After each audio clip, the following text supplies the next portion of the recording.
দেখো ভাই, গ্রামের মহিলা মাছ ধরিবে। এটা চারা দিচ্ছে, চারা। আর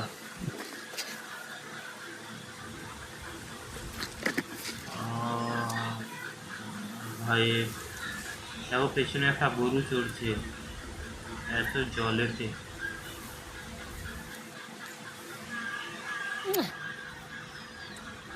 ভাই এদের এখানে ছিপগুলোই আলাদা রকমের ভাই, আমাদের এখানে ছিপ এরকম হয় না।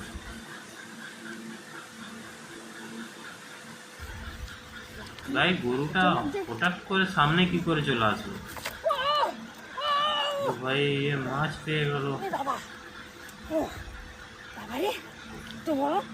আবার জ্যান্ত। ও ভাই।